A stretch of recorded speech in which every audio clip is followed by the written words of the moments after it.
Jadi gini, kalau kita bicara transportasi, sekali lagi kan dalam perancangan transportasi, ya aku bukan orang transport ya, tapi ini pandanganku sebagai masyarakat gitu ya. Ya, intinya tuh apa namanya, sisi-sisi multisektoral itu eh, sangat sangat sangat penting gitu. Kalau kita lihat nanti kaitannya sama ketenagakerjaan, ya kan, sama lingkungan. Karena kita lihat misalkan kayak kota-kota besar di mana jadi simpul-simpul ekonomi itu kan jadi sasaran urbanisasi gitu kan.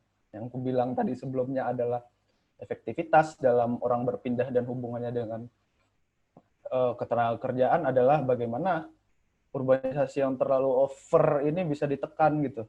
Ya, ditekan dalam artian berarti apa gitu? Berarti simpul ekonomi itu harus tersebar juga kayak gitu loh. Jangan hanya di Jakarta mungkin mulai ada pemberdayaan juga dengan ekonomi yang sifatnya rumah tangga ya kan, desa gitu, usaha kecil desa. Kemudian juga eh, perlu diversifikasi juga gitu dalam uh, sarana transportasi gitu ya. Jangan kita selalu beranggapan misalkan logistik itu hanya jalurnya tol atau apa gitu. Karena mungkin mungkin tol ini sangat populer hari ini gitu dalam pembangunan gitu ya. Kan tol ini sebetulnya menurutku ya yang diaktifkan ekonominya adalah simpul-simpulnya gitu, bukan sepanjang jalannya gitu ibaratnya. Karena bebas hambatan, kiri kanan nggak boleh ada apa-apa. Di antar satu titik ke apa di titik satu dengan titik lainnya itu yang dibangkitkan ekonomi.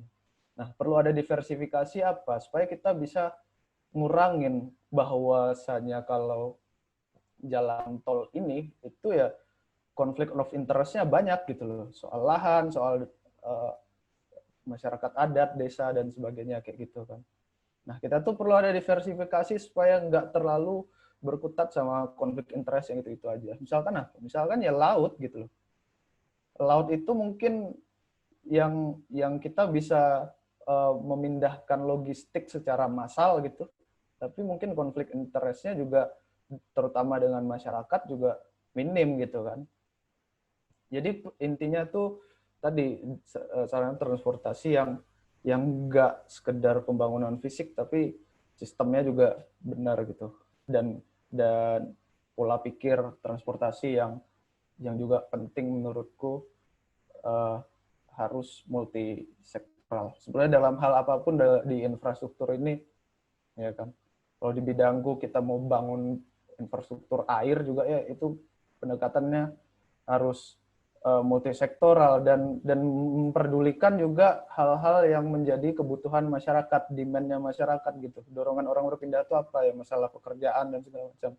Ya kan, artinya supaya nggak orang ke situ-situ aja dan nggak terlalu punya apa namanya susah dan terancam di jalanan, ya berarti kita harus jamin juga lahan-lahan pekerjaan itu tersebar ke banyak daerah gitu loh. Gitu dari aku.